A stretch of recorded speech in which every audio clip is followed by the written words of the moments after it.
Aí, bora matar a saudade de fazer podcast com o Leonardo. Tá gravando já. Tudo bem. Cara, tô pegando o Leonardo no susto aqui pra falar sobre coisa que não foi nada ensaiado, vai ser um bate-papo espontâneo. E eu tô te chamando aqui pra falar porque eu sei que você manja do assunto por ter inclusive referenciado estudos e mencionado coisas em algumas oportunidades anteriores em conversas anteriores que a gente teve a respeito de pedofilia. Eu não sei que caminho que eu quero que isso percorra, mas vai passar pela lei, pela confusão que as pessoas fazem de pedofilia não ser um crime em si, e muita gente não entende isso, e acabar no uso fascista disso, de que existe um grupo de pessoas querendo que normalizar essa prática, e isso gera uma convulsão que faz com que a pessoa acabe resolvendo votar no salvador da moral e dos bons costumes. Mas eu queria não uma opinião tipo minha tirada do nada, como um profissional de saúde que se interessa por esse campo, o que você tem a dizer a respeito disso? Como que você explicaria a pedofilia para uma pessoa leiga, para uma tiazona assim que que tem uma visão quase religiosa da sociedade e de como ela deveria ser? Primeira coisa é que dogmas, tanto religiosos quanto sociais, nunca foram bons para definir ciência, Uhum, em nenhum aspecto. E quando a ciência é psicológica e humana, se torna mais difícil ainda. uhum, Só que a pedofilia tem uma classificação relativamente aberta dentro do campo da psicologia e da psiquiatria. O debate nunca foi sobre o qual efeito que ela é, se deve ser um crime ou não. O uhum, debate nunca foi esse. uhum, Esse é um debate da sociedade que começou a ter de um tempo depois, uns 60 para frente, uhum, quando começou a se debater as pós-teorias de Lacan e Freud sobre sexualidade e a origem da qual ela vem, e se achava que a sexualidade era uma construção social. Isso não é verdade. Não, entre aspas. uhum, A condição social faz diferença na forma que vai ser descoberta e o quão traumático será. uhum, Isso é inevitável. O fator social faz diferença nesse aspecto. Por isso que em outros países do Oriente Médio, onde o casamento é muito cedo, as pessoas tendem a ter sexualidade mais cedo, uhum. porque elas são expostas pelo fator social. Dentro de um certo limite. Uma criança de 6 anos não vai não vai ser expositiva sexualmente, independente do estímulo que for possível. Não tem como. Uhum. Mas com 13 já dá. Uhum. 12, um homem um adolescente com 12 também já consegue. Quando você diz Então, expositiva, só para explicar o termo, você está querendo me dizer que uma criança que é exposta a pessoas dançando funk na porta da casa dela, de onde ela mora, não necessariamente ela vai ter a sexualidade dela aflorada não, e não. exposta. E sim, só para deixar claro Isso o termo que você usou. quando eu falo expositivo é como a pessoa se expressa perante a sociedade, o estímulo da qual ela recebe. Uhum. Isso faz diferença a partir de uma idade mais avançada, que quando o estímulo social começa a trazer opinião, Uhum.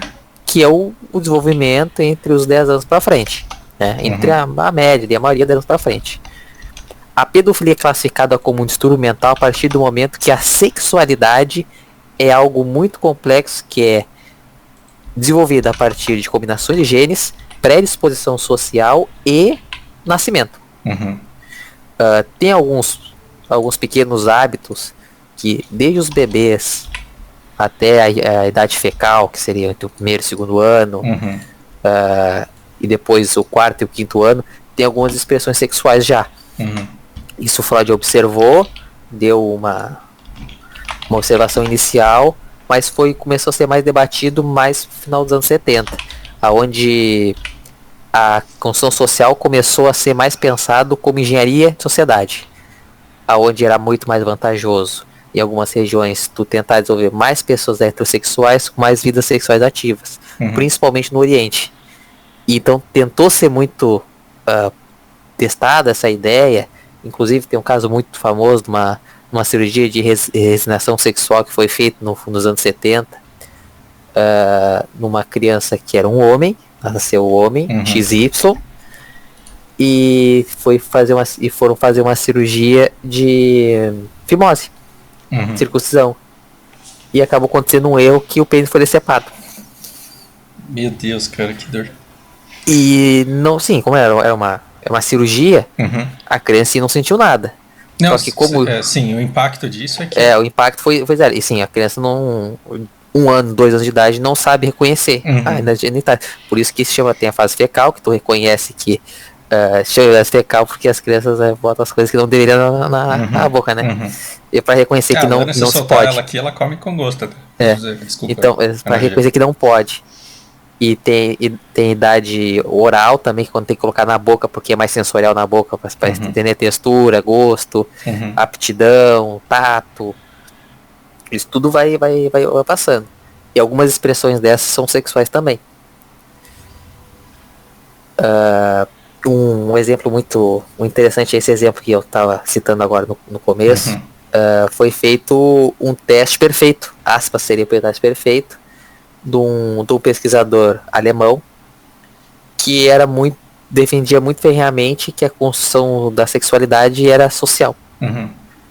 E conseguiu convencer os pais, essa criança, e os próprios cirurgiões ali, em fazer a cirurgia de regeneração sexual, que é transformar o que sobrou do pênis numa vagina, e passar a ter cuidado psicológico com aquela criança, tratamento hormonal, e tratar ela como uma mulher dali pra frente. Era o exemplo perfeito, né? O exemplo perfeito. Porque os pais não tinha 1 ano de idade, não dá pra se reconhecer como pessoa. Não tem como. Então era perfeito tudo. E essa mulher, né, foi sendo tratada como mulher desde tratamento psicológico, hormonal, social, vestimento, brinquedos, tudo. E algumas coisas começaram a acontecer estranhas. Por exemplo, com 6 anos, essa criança começou a brincar de carrinho e largar as bonecas fora. 6 anos. Com 10 anos, ela queria usar calção e cueca. E não calcinha. Mesmo com todo o tratamento contrário.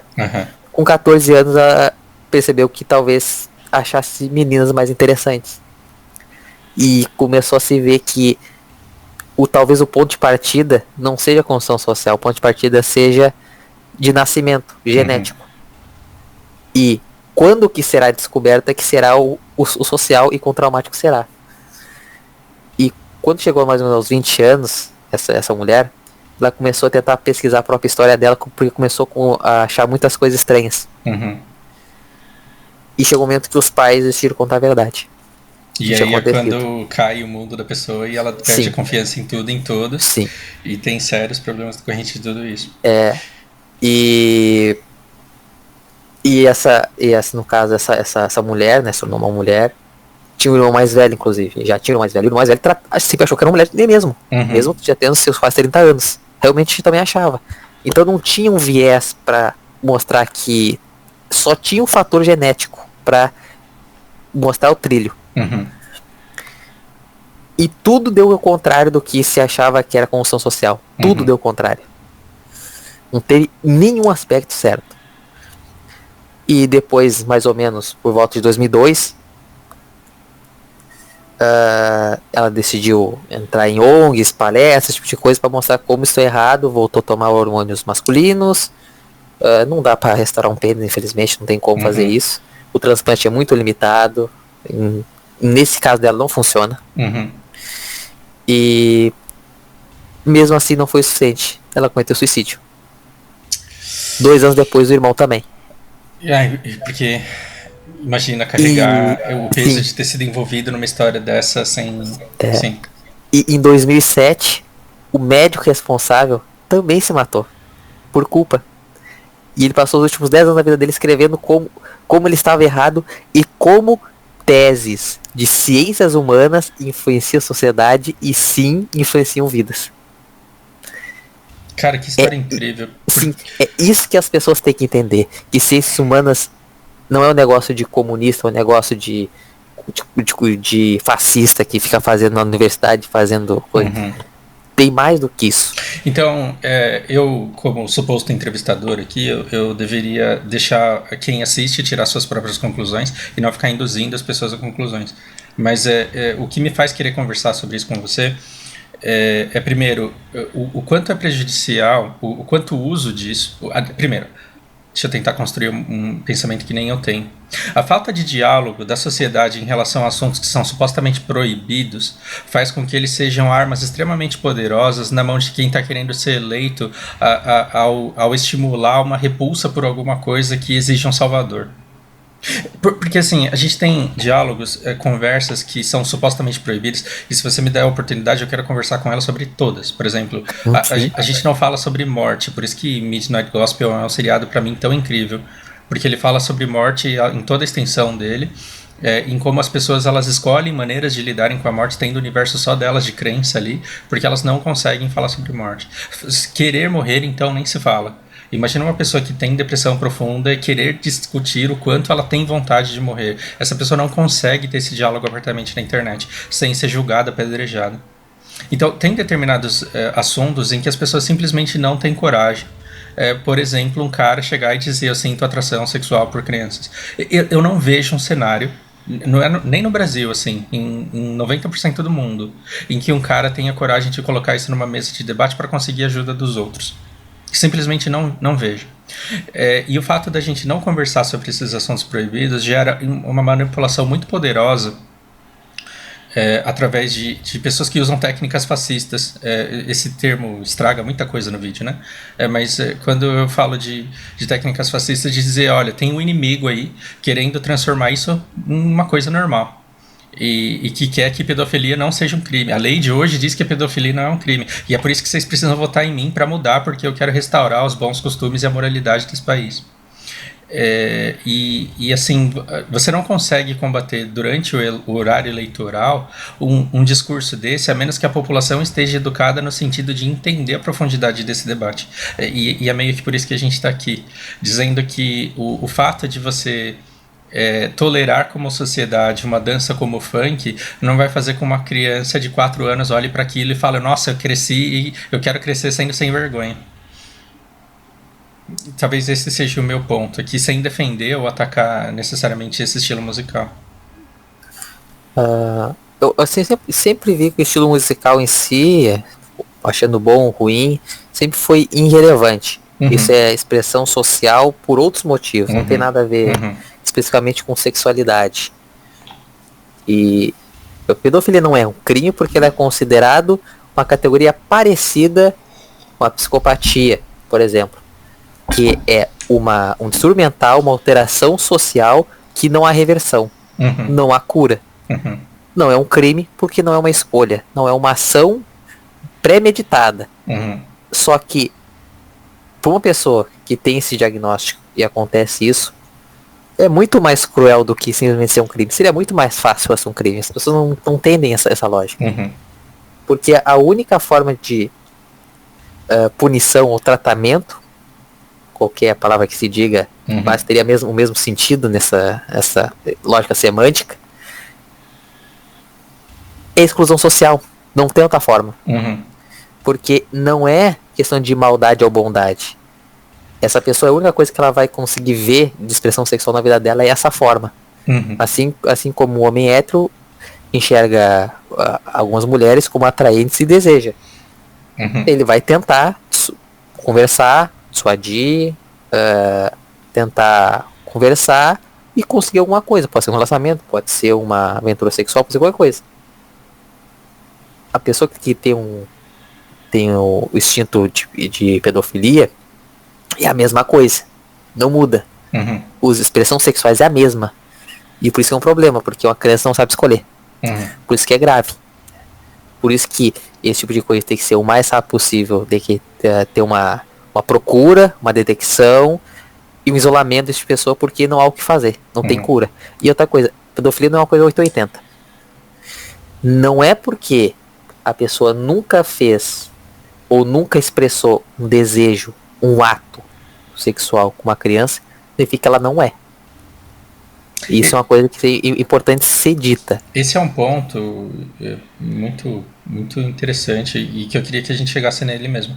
É, então, assim, pessoas frutos de famílias muito religiosas e que são colocadas num ambiente extremamente religioso, por vezes decidem, hoje talvez não mais, mas no passado, elas suprimiam a sua sexualidade para não entrar em desacordo com toda a comunidade e com o Deus que ela acreditava. Então é mais ou menos o seguinte: um homem não transar com outro homem não implica que ele não seja homossexual. Assim, o homossexual ele pode escolher permanecer sozinho a vida inteira e não dar vazão aos seus impulsos sexuais. Pode. É Pode dificílimo. perfeitamente. É difícil, sim. É Mas difícil, ele não é uma pode coisa chegar a esse fácil. ponto. Agora, o pedófilo ele tem muito mais estímulo para isso. Ele pode ter essa atração muito forte e pode, por valores morais muito mais claros, porque assim, não existe. Eu não consigo enxergar um mundo em que alguém saia perdendo por causa de uma relação homossexual. Enquanto com uma relação de pedofilia, você tem um impacto para o resto da vida do indivíduo que é abusado ali. Então, o pedófilo ele tem muito mais estímulos morais para passar por toda a sua existência sem jamais molestar ou abusar de uma criança. E Assim, agora lembrei de uma coisa que talvez da outra vez que a gente teve essa conversa eu não lembrei. Mas tem dois aspectos muito interessantes.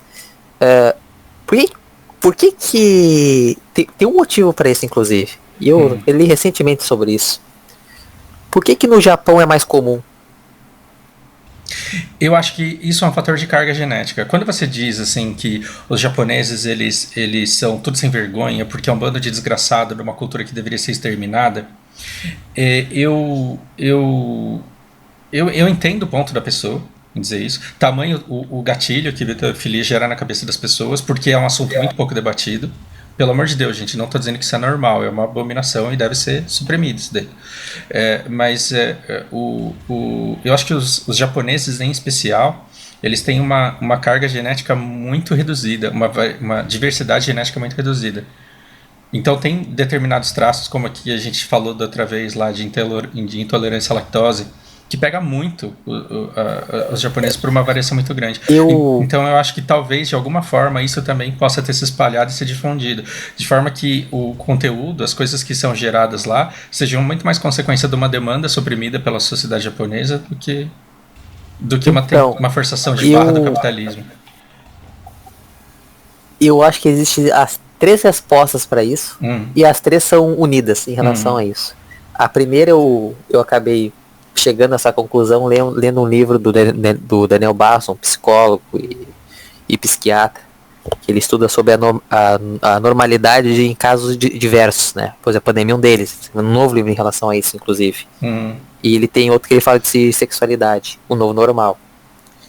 E ele entra com uma tese muito interessante que, assim, pressupõe desde muito tempo que os asiáticos têm mais tendência assim, genética a ter esse tipo de alteração. Mas isso não é o principal. O principal também está relacionado que como isso é o novo normal, é normalizado por causa de indústria de animes, por exemplo. Então, aquilo não torna mais tão impactante e muitas vezes a pessoa nem tem aquele desejo ali, só tava olhando por olhar, por curiosidade, muitas vezes. E o olhar por estar olhando por curiosidade, porque você tem um excesso de oferta, pode desencadear o afloramento? Se a pessoa ela será. E ela vai ter indícios, isso desde a adolescência. Isso não é que, por isso que quem compara a esquizofrenia com outros gatilhos mentais tá errado. Esquizofrenia não é um distúrbio social. Esquizofrenia é um distúrbio neurológico causado por diversos fatores genéticos que geram gatilhos que podem ser ativados em algum momento da vida. Sim. A gente bota em média. Eu queria que você me dissesse isso quando eu tinha uns 16 anos e que você dissesse isso para todos os familiares de esquizofrênicos que estão recém-surtados. Porque a gente que é familiar de esquizofrênico, a gente fica tentando matar o desgraçado que causou o gatilho. E é sempre um professor, um pai, uma mãe, um vizinho, aquele cara da rua, aquele gordo grandão que fazia bullying. E a gente tenta se vingar do gatilho quando na verdade a gente chega à conclusão de que qualquer coisa desencadearia aquilo. Poderia ser qualquer coisa, Uhum. inclusive um uso de um entorpecente, Uhum. por exemplo, LSD, maconha, poderia ser um trauma. Desculpa A ficar te gente, cortando o tempo inteiro, é que eu gosto muito de falar sobre esse assunto. assim, Porque a raiva da maconha, eu já tive pessoas que têm familiares esquizofrênicos e a pessoa ela quer fazer uma guerra à maconha. E assim, porque o irmão surtou fumando aquele negócio. E assim, o não fumar maconha não acabaria com a predisposição e ele poderia ter um gatilho em alguma outra coisa. Então você provavelmente teria de qualquer jeito, teria de qualquer porque jeito. E eu acho que você pode olhar para a maconha como um vilão que pode ser um gatilho, mas qualquer outra coisa também pode. Então eu me tornei muito mais tolerante nesse mas quesito. aí entraria na mesma categoria, por exemplo, das porfirias, que são doenças genéticas e patológicas, né, as doenças do fígado, que tu pode viver a vida inteira sem sintomas. Só ter o gatilho certo que tu vai ter a doença. É a baixa ou tu não ter uma enzima específica. E aí tem uns nomes variados, né? Tem a porfiria intermitente, tem a cotoporfiria eritropoética, tem várias aí. Cada enzima tem um nome diferente. Pode ser por excesso de álcool, pode ser por alguns medicamentos das classes dos benzodiazepínicos, pode ser. Mas tu vai adivinhar, tu vai escolher a tua sociedade inteira porque alguma pessoa pode ter? Uma a cada 1 milhão? Não. É com a maconha com esse mesmo problema. E no caso de esquizofrenia, tu pode acontecer isso no início da adolescência. Caso. Isso adolescência não, mas no intermediário. Tem alguns casos que já foram comprovados que pode acontecer os primeiros indícios com 15 anos. De esquizofrenia. E os mais tardar tem 32 e 33. Então tem um gap muito grande de tempo para acontecer esse tipo de coisa e não dá para adivinhar o que foi. Tem alguns indícios que provam mais fortes para um lado, muitos indícios que provam mais forte para o outro, depende. Muita coisa. A gente sabe que alguns entorpecentes, por exemplo, LSD e ácido, é muito mais comum casos relacionados à esquizofrenia com pessoas que já usaram. E isso é uma coisa que faz há 40 anos que é pesquisado em relação a isso, e eu posso inclusive citar um exemplo muito famoso, eu gosto de Pink Floyd, o Sid Barrett, o fundador da banda. É um maior exemplo disso. Ele começou a ter as alterações psicológicas clássicas após alguns anos usando o ácido. Dá pra culpar o ácido? Não, ele já tinha essa predisposição e não tinha o que fazer. Porque todos os outros da banda usavam também junto com ele e ninguém surtou. Nada. Tem um vídeo meu nesse canal que fala da Wish You Were Here e assim, te acha que é um cara que levou um pé na bunda e na verdade é uma música pra um amigo que surtou e assim, ele tá lá, ele só não tá consciente e aí a pessoa surta e é como se a gente sentisse saudade da pessoa e dissesse, nossa, como eu queria que você estivesse aqui consciente, né, e não isso que você se tornou. Somos duas pessoas andando em um trilho frio, 2 peixes sozinhos num imenso aquário. E inclusive essa música, a composição dessa música tem um vídeo na internet de ele chegando no estúdio careca e acima do peso. Quando eles viram a primeira vez, ele tem esse vídeo na internet. Nossa, cara, isso aí. Não, assim, é de partir o coração, é uma história de partir o coração. Reação, principalmente de quem era mais próximo dele, que era o Roger Waters. É impressionante. E voltando à questão das alterações neurológicas e alterações sexuais, que são coisas diferentes, não são a mesma coisa, não são as mesmas expressões, inclusive. Tem algumas pessoas que têm mais tendências a pedofilia. Pode então praticar a vida inteira. Mas o pensamento, não tem como policiar o pensamento. Não tem como policiar esse tipo de coisa. É muito difícil. E as pessoas que acabam indo procurar por curiosidade, não significa que elas queiram fazer pedofilia ou queiram fazer zoofilia. Muitas procuram, a grande maioria procura por curiosidade. Sim, você pode acessar a Deep Web e sair buscando um monte de coisas e não ter atração por nada daquilo, mas é uma curiosidade de aprendizado, não é de prática, né? E assim, e tem outro detalhe também, que aí se confunde muita coisa. Tem gente que se normalizou fazer piada. Isso. Se botou o pé no chão quando sentou na calçada, já pode fazer. São gírias sociais. Tá errado? Tá errado. Mas, sim, tá errado, mas dá pra controlar isso? A pergunta é... Dá pra controlar, é questão social. É a mesma coisa que nos anos 80 se pulava o carnaval cantando as marchinhas da... Como é que é? A negra com cabelo duro, não sei o que e tal, não sei o que. Umas marchinhas assim que tinha. Hoje não se usa mais. Por todo mundo viu que não é legal fazer esse tipo de coisa.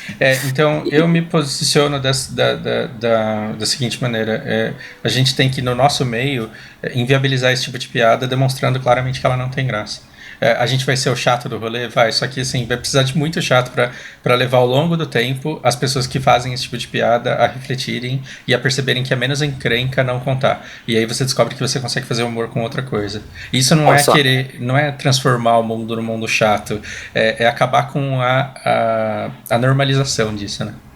Eu sou classificado, assim, no meu espectro social como liberal. Uhum. Eu acho politicamente correto traz mais defeitos e mais preconceito do que se não tivesse. Isso eu tenho absoluta certeza, nada me mostra o contrário. Mas ao mesmo tempo, eu acho que bom senso é uma coisa que todo mundo deveria ter e quem não tem poderia aprender. Não tem problema a pessoa errar 1 ou 2 vezes, acontece. O que me incomoda é isso ser usado como política e bandeira política, inclusive. Isso me incomoda. E principalmente porque a própria academia científica, tu pode botar muitos defeitos nela em relação a como ela se porta em relação à comunidade, que ela não consegue passar informações para a comunidade, para educar a comunidade. Isso pode fazer a que quiser, eu faço isso desde que eu entrei na faculdade. Mas, agora, usar a bandeira política dizendo que ciências humanas é feito só para maconheiro, eu dei o exemplo aqui sobre o que uma pesquisa de ciências humanas aconteceu com uma pessoa, imagina com quantos já não aconteceram, e tem outro exemplo muito mais recente, que é do enfermeiro que tem um acidente de carro e ficou tetraplégico. E ele queria o direito de poder se matar. Ele queria o direito de suicídio. Não era na França. Ele passou 10 anos na justiça, ele e outros, um sobrinho e um irmão, tentando entrar na justiça para ele ter o direito de poder tirar a própria vida. E entrou em diversos debates políticos. Chegou a ministra da Justiça da França em 2008 falar sobre isso, e os pais dele não aceitavam porque eram católicos fundamentalistas, achavam que a vida só é Deus quem tira, ele tem que ficar lá na cama até a hora de morrer mesmo. Tanto que depois, quando ele foi aprovada a morte assistida dele, o suicídio assistido, teve um desembargador que mandou fazer uma necrópsia para saber qual era a causa. Assim, com bizarro. Muito bizarro que é. Porque a família pediu, os advogados entraram com pedido pra isso. E se ele acabou morrendo porque desligaram o aparelho, porque a pessoa que é tetraplégico, diferente do paraplégico, não funciona do pescoço pra baixo. Então o diafragma também não funciona. Então precisa estar na máquina de respirador. E ele pediu essa necrópsia pra quê? Pra indiciar a equipe médica que desligou. Se foi disso, a família entra com recurso. E óbvio que entrou com recurso disso, né? Entrou com recurso e tá até hoje, tem inclusive na justiça. Inclusive tem uma matéria de 2019 que fala disso no El País. Mas isso tendo ele conseguido a permissão pra chegar. Ele já morreu, já faz muito tempo que ele já. Não, mas esse interesse da família em descobrir a causa foi posterior ele ter conseguido permissão da justiça para isso. Sim, exatamente. Porque é questão religiosa mesmo. E isso entrou em vários debates dentro das ciências humanas. Ou seja, eu pedi o filho pra ele mesmo, mas eu vou ferrar com o hospital e foda-se. Sim. Foi o que aconteceu, basicamente. E entrou em vários debates até onde vai a liberdade em relação a isso. E também até onde vai o poder do Estado em relação a isso. E já tinha tido um caso parecido na Espanha sobre isso, uns lá para 2000 e pouco e tal, mas ele não conseguiu na justiça, ele não conseguiu. Ele acabou conseguindo alguém misterioso que deu veneno para ele tomar no canudinho. Caramba. Ele matou desse jeito. A pessoa procurada até hoje, esse tipo de coisa, assassinato e tal, não sei o que. Nunca acharam quem é. E a forma que a sociedade se porta em relação às ciências humanas é um problema de hoje. Não era assim. Eu não vejo que era tão problemático antes. Eu acho que no Brasil tem uma cultura errada. Uma cultura, eu acho que tem uma hegemonia, sim, boa parte das academias científicas. Eu acho isso mesmo. Só que isso começou a ser quebrado com a própria internet e a pluralidade que a internet traz. Isso tirou do conforto muitas pessoas que queriam botar uma hegemonia ideológica, principalmente dentro da área de humanas, que não são áreas testáveis diretamente. e eu acho que a internet veio como uma forma de contraponto muito forte. Eu poderia citar 2 exemplos, por exemplo, de autores mais relacionados a um liberal conservador, que são muito ponderados, muito diretos. O Luiz Felipe Pondé, por exemplo, ele é um crítico tanto da parte conservadora da religião, tanto quanto da parte mais progressista de que o Estado tem que cuidar da vida de todo mundo para tudo. E o outro que foi muito proeminente, né? Hoje em dia talvez seja o centro da política no Brasil, que é o Olavo de Carvalho. Que aí mostra o lado errado do que a ciência humana pode trazer. Que é onde não é mais opinião, é uma forma de ditar o que deve ser feito. Uma manipulação do conhecimento para gerar uma ditadura praticamente religiosa ali, né? Do que é certo e do que é errado. E boa parte do que traz problema hoje, por exemplo, em quem quer fazer uma pesquisa. Eu quero fazer uma pesquisa de ciência humana sobre alterações psicológicas em pessoas diagnosticadas com alterações de pedofilia após 60 anos. Se hoje em dia uma pessoa chegar nisso em Santa Catarina, por exemplo, essa pessoa vai ser expulsa a pontapé da faculdade. É basicamente isso. Isso demonstra alguma intenção da pessoa errada? Não, ela quer fazer uma pesquisa, inclusive pesquisa é feita para entender melhor e prever muitos casos. Por que hoje em dia a gente ouve muito mais falar de pedofilia e psicologia e de pessoas que têm sociopatia, psicopatia? Porque ficou mais fácil de descobrir, porque entrou muito em debate. Isso foi uma melhoria. Então, esse é uma questão fundamental. Eu acho que essas coisas, quanto mais elas forem debatidas, melhor. Porque aí você vai ter mais pessoas capazes de identificar um pedófilo e de manter as crianças protegidas dessa pessoa. O que eu imagino, talvez seja inocência da minha parte, mas num cenário ideal, e eu tô falando bem ideal mesmo, bem utópico mesmo, onde, por exemplo, todo mundo conheça a doença da minha irmã e não torne a presença dela em locais públicos inviável por conta do que ela manifesta. Mas numa sociedade utópica, eu acho que assim, as pessoas elas conseguiriam identificar pessoas com esse transtorno, e poderiam juntas manter as crianças longe dela para proteção não só da criança, como do pedófilo que pode não resistir a esses impulsos no momento em que lhe surge uma oportunidade. Porque assim, aqui na guild que a gente já fez parte juntos, por exemplo, tem jogador que o cara não consegue esconder o quanto ele se sente estimulado. Mas se você olha para ele, você sabe que ele jamais teria coragem de chegar às vias de fato. O fato de todo mundo conseguir falar abertamente sobre isso e entender a diferença do que é crime e do que não é, né, que a natureza dele não é tratável, mas que o comportamento dele é controlável, faria com que a sociedade não expusesse a situações de risco onde ele pudesse colocar em risco as crianças e ele mesmo. E é por isso que isso deve ser debatido, e quanto mais pessoas souberem, melhor.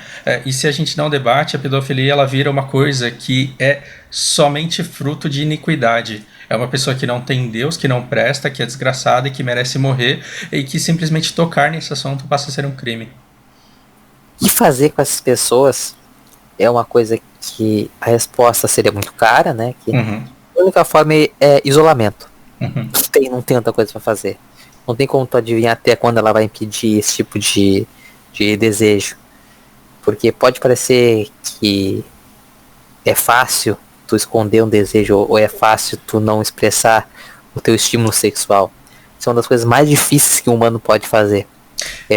É muito próximo até do impossível durar muito tempo. E diferentes pessoas são assexuadas. Inclusive, sexualidade não é uma coisa 880. Não existe gay, bi, hétero. Não funciona assim. O jeito mais fácil de explicar a sexualidade é tu pegar uma régua de 0 a 100. A pessoa pode estar no 44, por exemplo. Ele ter umas tendências mais homossexuais, porém ele prefere dar continuidade de um relacionamento heterossexual relacionado à pessoa. Ou boa parte da vida dele ele foi heterossexual, ele teve alguns estímulos de pressão social que fizeram aquela porcentagem menor de homossexualidade ser expressa. Um exemplo disso são presídios. Uhum. Acontece muitas vezes que existem muitos homens que têm a preferência heterossexuais que em presídios ou em lugares isolados, por exemplo, situações de guerra, onde fica muito tempo com as mesmas pessoas e normalmente são homens, acaba tendo pequenas expressões de homossexualidade. Mas é porque se fosse fazer uma categoria, se fosse fazer um cálculo, digamos que seria 70% heterossexual e 30% homossexual. É mais ou menos é mais complicado do que isso. Uhum.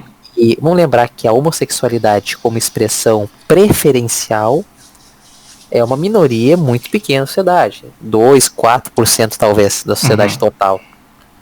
E a bissexualidade, que seria a preferência entre ambos os sexos, como preferência de momento, mas sendo prioritária em algum momento para um lado, um momento para o outro, a bissexualidade clássica, como todo mundo imagina, é mais difícil ainda de acontecer. E a sexualidade, que é a pessoa que não tem nenhuma preferência e não tem nenhum desejo, não falando de 0,2, 0,3% da sociedade, talvez. E normalmente esse 0,2, 0,3 está relacionado com alguma outra doença. Não é mais a sexualidade como consequência e sintoma, e não como natureza da sexualidade dela. Tem alguns exemplos, por exemplo, alguns tumores perto da hipófise, do hipotálamo, alguns nódulos de cálcio, esse tipo de coisa pode acontecer ali. É muito raro de ver esse tipo de coisa. Eu nunca vi na minha vida também um negócio desse. Nunca conheci uma pessoa que é assexuada de verdade. Eu tenho muitas pessoas que de vez em quando jogam pra cima, desiste da humanidade. Aí passa depois de tempo desiste disso daí, porque é difícil. Esse tipo de coisa realmente acontece. Mas isso aí, a humanidade tendo a sua confusão lógica, é normal. E por isso que assim, sexualidade é muito difícil de tu botar um paralelo, porque até dentro da normalidade é difícil. Agora tu imagina fora dessa régua, onde tu tem que colocar uma gama diferente. Como é difícil de identificar. E mesmo para quem é um profissional muito bem qualificado, também é difícil, porque tu tem que estar levando em consideração que ele sabe a importância do que é esse diagnóstico, e ele tem que ter muita certeza do que ele está fazendo, porque ele está condenando uma pessoa para sempre. No caso de então por isso que às vezes muita gente muitos profissionais acabam tendo medo e não concluindo. Isso é uma coisa inevitável ainda nesse momento. Por isso que precisa de mais pesquisa de campo, mais pesquisa de área, mais entendimento, esse tipo de coisa. Demora anos, ciências humanas é complicado, é mais complicado que esses biológicos. Todo mundo falando de vacina e tal. Também não é nada fácil. Mas ciências humanas, quando se trata do que não é certo, que não dá pra colocar dentro de um potinho e fazer a sorologia, é mais ainda. Hoje passou na minha timeline um post que começou a rodar em 2016. E aí eu tive a ideia de sair mandando aquilo para alguns amigos meus e pedir minha primeira impressão, uma resposta reativa mesmo do momento, da repulsa que aquilo causa, e depois de algum tempo uma resposta um pouco mais refletida a respeito do assunto. Então eu tenho meio que os números que eu quero compartilhar com você, mas primeiro eu quero falar do que se trata. Deixa eu ver se consigo mandar isso.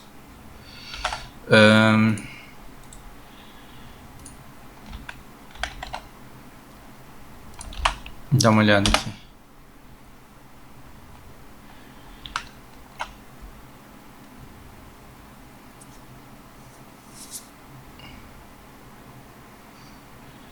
Então aqui você tem uma empresa japonesa em 2016, se não me engano, que eles começaram a fazer bonecas com formato e aparência de criança.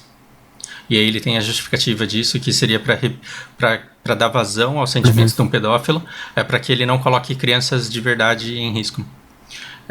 E assim, eu quero saber a tua opinião, que com certeza vai ser muito mais técnica, mas das pessoas em que eu tive contato, essa notícia ela gera uma repulsa imediata.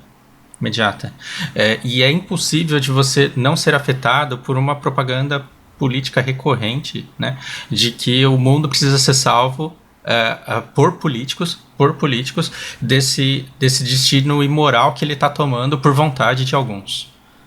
Né? Então tem esse discurso, olha, se você não votar em mim, vão continuar dando chupeta de piroca para os seus filhos na escola. Então vota em mim porque precisa de alguém para trazer a decência de volta à sociedade.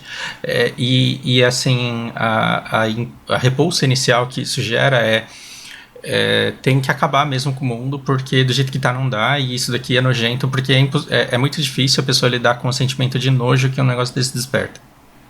E a segunda, pelo menos das pessoas que eu mandei isso daqui, a segunda reação refletida, né? Primeiro vem a raiva, vem o nojo, vem o ódio, e depois a segunda é a dúvida.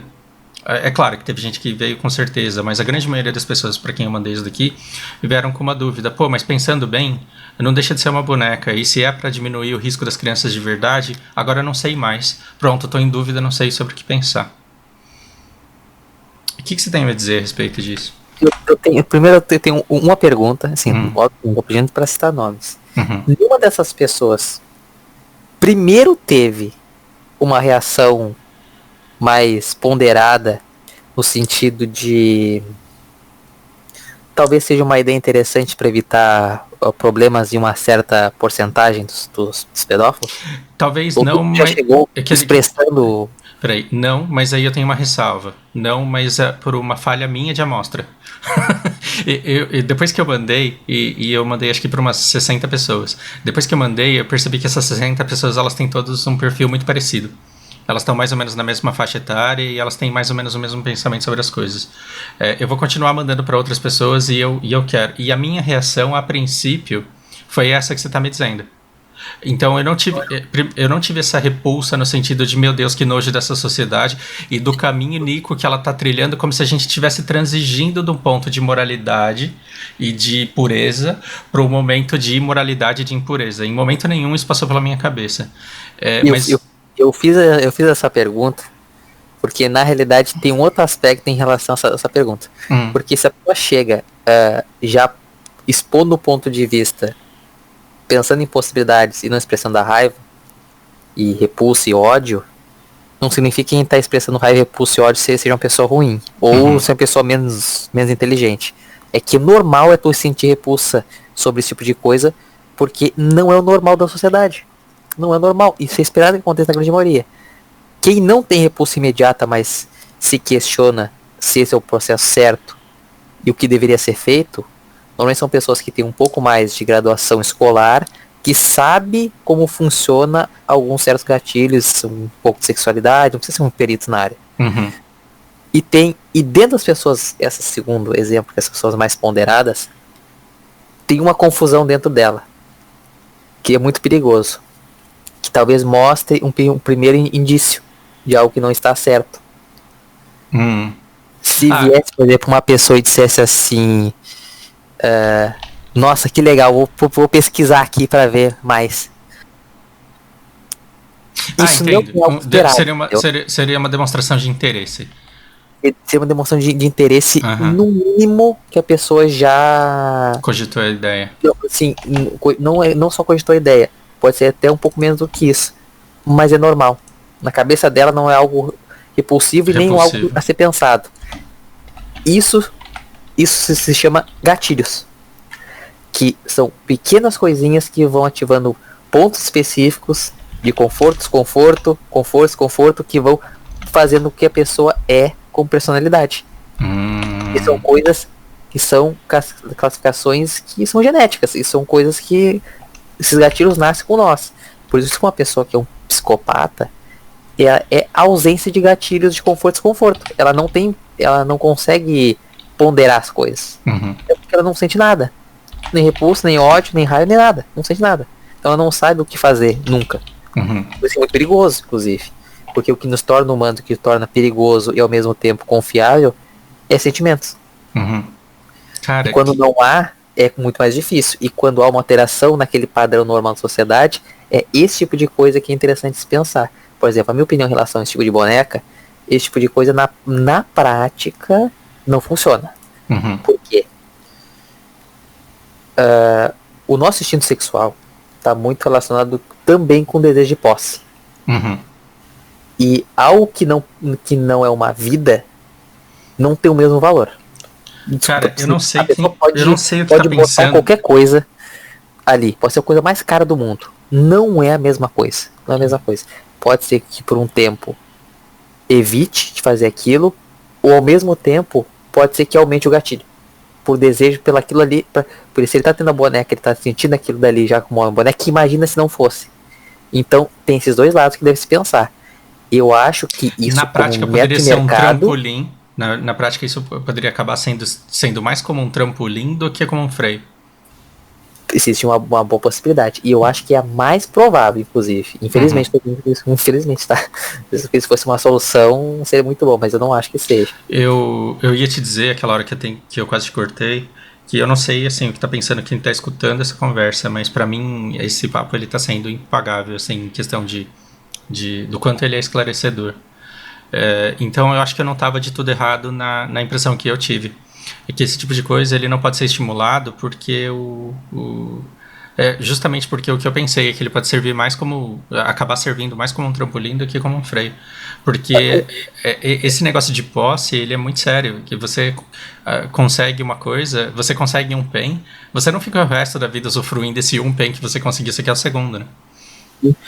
Então, e sim, a questão de posse, isso se reflete até não em humanos, em cachorros e gatos. Uhum. Também é a mesma coisa. Por isso que diz, sou dono, né? Uhum. A própria expressão reflete muito da personalidade humana. Só que quando se trata especificamente desse tipo de ação, é a mesma coisa que quando botaram o Pedrinho Matador, que é um psicopata, dentro da cadeia. O que ele fez, é perfeito para ele matar muito mais gente. Uhum. Então foi o que aconteceu. Tu deu o gatilho ideal para quem queria fazer mais. E ainda pior ainda, aos olhos dos outros, ainda foi muito mais aceitável. Então teve muito menos peso. Porque ele tava dentro da cadeia matando outros. Uhum. Na rua, aí é diferente. Exato. Então você acha que ele tá fazendo um favor à sociedade de matar bandido, porque é a reprodução de um discurso que a gente vê recorrente aí, né, na nossa sociedade. Inclusive, de passagem, que esse discurso mais seletivista, ele provém muito de uma interpretação muito errada que fizeram de Darwin, né, da seleção natural. Uhum. Que, por exemplo, o darwinismo social, que não funciona, não é assim que deveria ser a sociedade, que é onde os mais aptos vão sobreviver sempre, inclusive tem que ser uma pressão natural forçada de Estado em relação a isso.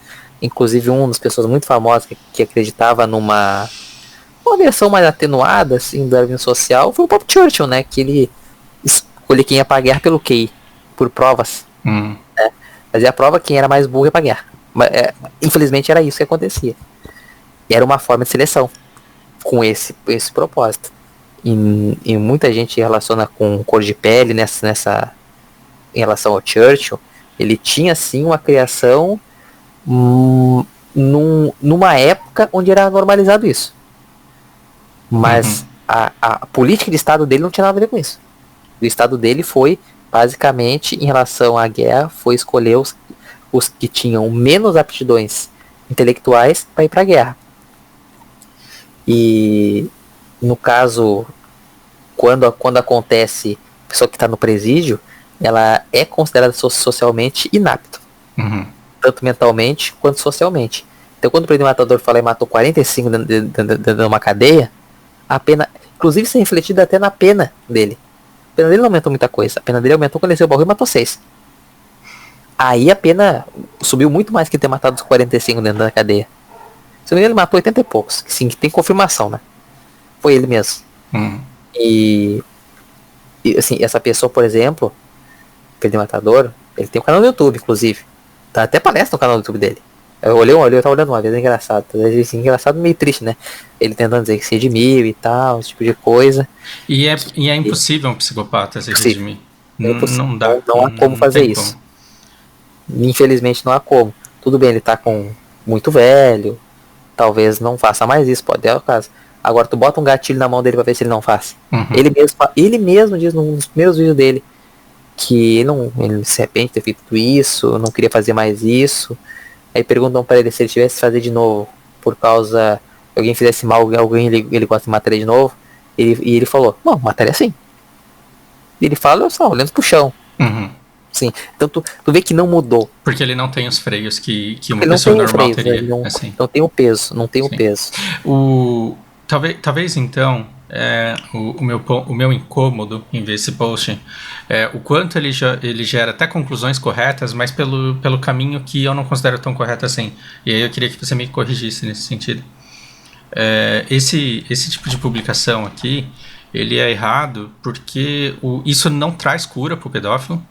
E isso pode trazer ainda mais, pode gerar atração de pedófilos que podem usar isso como trampolim para coisas piores. Sendo que ele poderia estar lá na dele suprimindo aquele desejo que ele sempre teve e que ele nunca chegou às vias de fato.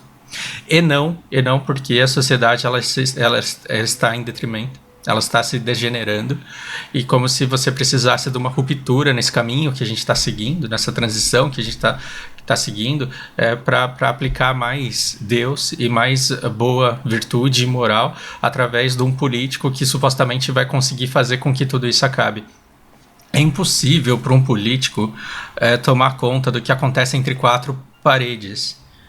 Então, é estupidez você pensar que votar num determinado candidato vai fazer com que a família brasileira passe a ser mais virtuosa, porque a família nunca dependeu e nunca vai depender de determinado presidente. E a educação em si, a história, a geografia, a maneira que se fala da língua portuguesa na escola não vai alterar a sexualidade necessariamente das crianças. Necessariamente não, em absoluto, né? Mas tem uma coisa que pode ser feito, talvez votar nas pessoas um pouco melhores para eles exatamente evitar esse discurso utópico e demagogo e atrapalhar quem tá fazendo o negócio certo. Uhum. E se alguém vier me questionar, por que é só com o Bolsonaro agora? Não, cara, isso vem desde a época do Collor, que começou essa questão de a reitoria ser política, não ser questão de graduação. Desde da Constituição de 88, no tempo dos militares, teve um regresso imenso em relação de política de estudo, de consciência social, e o efeito rebote se tornou que grande parte das universidades tem hegemonia ideológica contra. Então, culpa o efeito rebote do próprio governo que estava naquele momento. Lembrando que o estudo daquele país, as pessoas daquele país são reflexos do próprio governo também. E vice-versa. Então, se a crítica é feita que a família brasileira ela está sendo destruída, é porque as próprias pessoas que estão fazendo essa reclamação também estão. Porque os políticos estão lá porque eles votaram.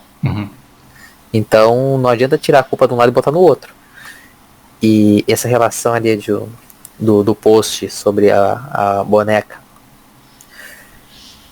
é a mesma coisa porque eu acho que deveria sim ser especialmente proibido, inclusive na indústria, pornografia infantil.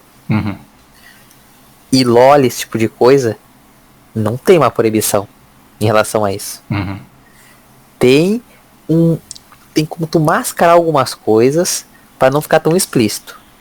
Hoje em dia, que hoje em dia tá um pouco, no Japão tá um pouco mais, pega um pouco mais no pé em relação a isso. Mas tem certas coisas que assim, assim, até uma pessoa que nem eu, que tem uma visão um pouco mais ponderada, é nojento. É demais. Mas isso não acontece só no Japão, isso acontece em outros lugares também, mas no Japão ficou mais conhecido assim, porque ele é um local onde se tornou mais normal esse tipo de coisa. Exatamente pela repressão que eles têm física de verdade. Né? Também. É uma questão cultural mesmo, da repressão física tem que, pelo menos, em outro lugar. Então, o jeito que eles acharam são esses. Tem uma amiga minha que fala uma coisa muito engraçada de japonês, que fala que os caras só são tarados, mas eles são tarados só em pensamento. Assim, eu dei muita risada disso, porque, cara, o japonês é tarado justamente porque não transa. E a imaginação deles é extremamente criativa porque eles carecem muito de realidade ali. E é claro, tem uma carga de preconceito enorme nessa minha visão. Mas o que eu mais conheci durante o tempo que eu tava no Japão era gente que não transava e não conseguia se aproximar de ninguém. E aí você via os hobbies dessas pessoas e eram coisas que não tinham nada a ver com sexo. Quer dizer, nada a ver com sexo real, né? Real. Eu acho que... Tem só mais um aspecto em relação à sexualidade que eu vejo que muito lado mais progressista, assim, tenta fazer um jogo de, né, jogo de cintura ali para parecer melhor e tenta criar um mito. Isso é errado. Questão da roupa, por exemplo. Mas no caso, como eu estou fazendo o exemplo da pedofilia, mas pode dar exemplo para mulheres também, adultos. A roupa é muito curta. Sim, por exemplo, um homem, a mulher tá uma roupa mais curta, vai chamar mais a atenção dele. Mas ele lá fazer alguma coisa não tá relacionado com a roupa e ela não tem culpa de estar com aquela roupa. Não justifica. Então, mas a roupa curta não faz diferença, assim, é o que eu escuto de vez em quando acontecer. Infelizmente, sei lá, o lado político gosta de fazer mais isso, é o lado mais progressista, que tende a querer excluir algumas coisas da sociedade, porque quer colocar tudo tão abrangente e tão sem regra, nesse sentido, que vale qualquer coisa. E pregando que, se no caso a mulher usou uma roupa muito curta ou está nua, o homem só vai olhar se ele for um predador sexual. Não é assim que funciona. Não é assim que funciona de verdade. Não dá o direito do homem invadir o espaço dela. Isso é crime. Isso tem que ser punido e é grave. Agora, a partir do momento que o homem ele tem a sua expressão sexual, pode ser com outro homem, pode ser com uma mulher, pode ser um homem que está de sunga, sei lá, qualquer coisa, vai acontecer de qualquer jeito. Se tá com atributos que aquela pessoa acha mais interessante sexualmente exposto, ele vai ter uma tendência a olhar. Agora, o caráter dele que vai ditar o que ele vai fazer. O que você está querendo me dizer é que uma pessoa que assume o risco de colocar uma roupa muito curta, o homem que passa dos limites, ele está cometendo um crime, ele deve ser punido, mas ela aumentou o risco de que aquilo acontecesse. E ela não pode, portanto, estender o comportamento daquele homem a todos os homens sobre qualquer circunstância. Por exemplo, se ela postou uma foto, 100 mil pessoas olharam, e 2 homens foram lá e comentaram, aqueles 2 homens que tem que ser punidos, pode ser verbalmente, pode ser uma advertência, depende do grau que aconteceu, né? Por ela estar usando uma roupa muito curta, esse tipo de coisa. E os outros 99 mil que olharam, eles são culpados também, estão errados? Eles olharam. Eles podem até ter tido o desejo. Impulso, mas não fizeram nada, não falaram nada, não invadiram o espaço. Correta. Sim. Então, aquele estuprador que quebrou a barreira e cometeu o crime, ele sim deve ser punido, mas ele não é a amostra para todos os outros que até sentiram estímulo, mas não chegaram às vezes de fato. Isso, eu queria chegar nesse ponto pelo seguinte. No caso de um homem pedófilo, as coisas têm mais peso. Eu entendo o porquê e eu também acho que tem que ter. Porque a força que um homem pode exercer é muito maior e a pressão psicológica também é muito maior. Sim. A pressão psicológica, então, de um homem experiente para uma adolescente, para uma pré-adolescente, meu Deus do céu. E também tem outro detalhe. O órgão genital causa muito mais agressão é o do homem. Então, sim, é muito mais grave o homem fazer esse tipo de coisa. E eu também acho que, como eu li uma vez um artigo dizendo que tinha que ser proporcional. Eu discordo. Eu não acho que tem que ser proporcional, não. E eu acho que tem muita diferença, sim. E, por exemplo, uma criança com roupa muito curta vai causar o mesmo estímulo. É assim, não muda. O que mudou foi a alteração psicológica que ele tem, sexual, pela faixa etária. Porque um homem normalmente normal vai olhar uma criança de 13 anos, vai olhar para aquilo ali, vai achar fofinho ou vai querer adotar. Qualquer coisa fora disso vai sentir nojo. Então não é normal, é esperado acontecer esse tipo de coisa. Agora, se ela tem 17 anos com as características de mulheres de 30, é esperado que ele possa se enganar. Uhum. E assim, pode dizer, como mulher for uma criança de 13 anos, me desculpa, mas dá pra perceber sim. Não, dá. 13 anos. Dá. Não, assim, Não tem desculpa. O pessoal pode argumentar comigo o que quiser. Tá, velho, dá, não. Então, não uma tenta coisa é a explicar. piadinha machista contada no meio lá no boteco, outra coisa é, né, quando a gente quer se aproximar da verdade. Então, eu vou acontecer. Tá? Tem que ser assim. Como a gente está passando aqui da nossa 1 hora, eu queria só ter tempo de abordar um outro ponto, por fim. Mulheres...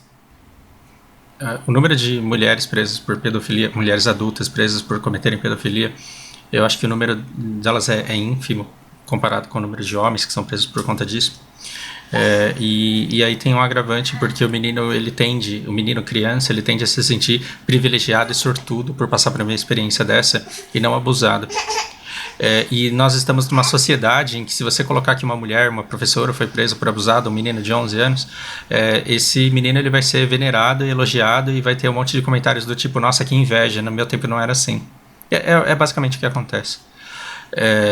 Qual é o impacto psicológico que isso pode trazer na vida adulta dessa vítima que passou se achando sortudo? Quais são os riscos envolvidos nisso? O impacto envolvido nisso? Pedofilia não está só envolvido o ato sexual, e sim também o abuso psicológico. Uhum. Porque não é porque é uma mulher que está fazendo significa que não é abuso. Uhum. E tem algumas tendências interessantes. Tem umas diferenças entre o abuso que normalmente as mulheres fazem e os homens fazem. O homem é muito mais sedento de posse. Uhum. Enquanto a mulher é muito mais apelativa no psicológico. Então ela tende a fazer um jogo psicológico muito mais forte. E ela também tende a começar a fazer os atos sexuais mais torturativos. Porque a intenção ela não consegue ter a posse, mas se ela infringir alguma coisa, ela sente mais poderosa. Uhum. A então, relação de poder está na capacidade de impacto que ela tem. Sim, porque ela tem que causar impacto maior, porque, diferente do homem que tem um órgão genital que causa impacto muito grande, a mulher não tem da mesma forma. Isso é questão anatômica, não tem discussão em relação a isso. Então, a forma psicológica que a mulher que tem pedofilia lida é diferente. E, claro, socialmente é mais aceito, esse tipo de forma não muda o dano psicológico. O dano psicológico continua acontecendo, inclusive algumas tendências que vão pro resto da vida. Como dificuldade de relações pessoais, interpessoais. Por exemplo, um exemplo muito comum. Medo também, medo excessivo, insegurança excessiva. E fora quando há o ato sexual da mulher, ela introduz alguma coisa no reto, por exemplo, aí piorou. Aí é totalmente mais parecido com o que acontece com o homem. Uhum. Né? Que inclusive é recorrente. Não é algo tão... Entre os casos de pedofilia, é algo relatado comum de acontecer também. Então é um abuso mesmo. Não é só psicológico. Não deve ser tratado com menos importância. É mais difícil perceber. Mas acontece sim. Eu acho que o ponto... E eu tenho uma tendência um pouco maior no homem fazer. Por características psicológicas que são influenciadas por hormônios, inclusive. A testosterona traz o homem a ser muito mais impulsivo e agressivo. Porque em relação ao... Quando o nosso sistema biológico foi formado, né, o homem tem que ser mais agressivo por produção de prole. Ele tem que ser mais competitivo, ele tem que ser mais intenso, ele tem que ser mais agressivo de verdade. E tem influência hormonal da testosterona em relação a isso. E a mulher tende a ser mais atenciosa e mais persuasiva. Então, por isso que a mulher às vezes é mais difícil perceber. Eu não sei se isso é dom, sei lá que coisa é, mas as pessoas sempre tendem a confiar bastante em mim e a me contarem muito sobre a vida delas. E no único caso em que um homem ele veio me contar a respeito disso, a maior angústia dele era não conseguir aceitar o quanto ele era impactado por aquilo, quando na verdade ele deveria se sentir sortudo por ter passado pelo que ele passou. Então, assim, a indignação não era com a mulher, a indignação era com ele mesmo por ele achar que aquilo é um problema, a ponto dele não conseguir um psicólogo falar abertamente sobre isso, porque seria vergonhoso para ele admitir que aquilo era um problema psicológico que ele tinha, e não um momento que ele deveria ter usufruído e ser grato por ter curtido. O que me faz pensar que a sociedade ela não tá, ela tá muito mais preparada para oferecer conforto e apoio agora para as meninas que criam coragem para relatar abusos que sofreram, do que para proteger ou oferecer conforto a um homem que relata um acontecimento desse. E quando na verdade as consequências elas podem ser bem sérias, né? Isso que você mencionou, insegurança, medo de se relacionar, e sim, isso é tudo muito evidente, assim. Cara, muito boa a conversa. Aprendi, assim, muito mesmo com esse papo. E eu acho que o maior valor desse vídeo, para quem se expuser a ele, é no sentido de que você pode debater o assunto sem estar errado de falar sobre ele. E você pode ter interesse em saber sobre esse problema sem que isso indique interesse seu em ser de fato pedófilo. Para pensar o tanto de gente que não pesquisa sobre pedofilia porque acha errado pesquisar sobre isso. Porque acha que esse é um assunto proibido que não deveria ser nem tocado, nem mencionado. É incrível o quanto isso acontece e o quanto eu percebi isso nesse testezinho rápido que eu fiz aí hoje.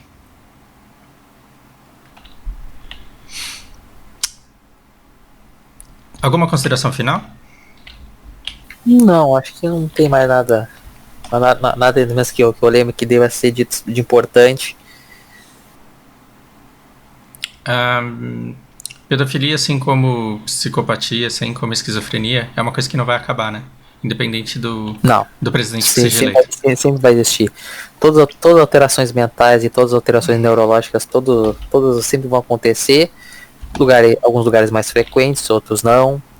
Uns outros lugares têm mais tendência genética, outros não. Essas identificações são difíceis, mas conforme vai passando o tempo e melhor a tecnologia, vai se percebendo. Por que descobrir novos genes é importante? Porque tu consegue prever certos padrões com genes. Uhum. Dizem muito sobre o que somos. Inclusive 50% da nossa personalidade vem dos genes. Uhum. Eu ficava tirando sarro do meu pai. Eu não aceitava quando ele dizia que destino não existia, mas grande parte da nossa vida é definida na genética, e o impacto do ambiente, do seu próprio esforço e da sorte era muito pequeno perto da carga genética. Hoje eu concordo muito com ele, pena que não dá tempo mais de dizer para ele que ele estava certo. Eu quero encerrar então esse assunto com essa conclusão pessoal que eu tiro. Sim, a pedofilia não vai acabar. Se determinada coisa pode ou não pode, ameniza ou não ameniza, e se a gente vai impedir mais ou menos casos de abuso, vai depender do quanto, como sociedade, todos nós conhecermos esse problema, encararmos ele de frente, e tratar de maneira objetiva ao ponto de proteger ao máximo, né, as crianças de exposição a essas pessoas. Se essas pessoas um dia vierem a ter coragem por conhecerem bem a sociedade em que vivem e por saberem que não serão agredidas ou punidas pelo fato de confessarem, elas podem conseguir apoio da própria sociedade, inclusive para manter distância, para que a sociedade mantenha as crianças distantes dela. Estou sendo utópico, eu não acho que a gente vai chegar nesse ponto, mas seria um direcionamento, né, pelo menos.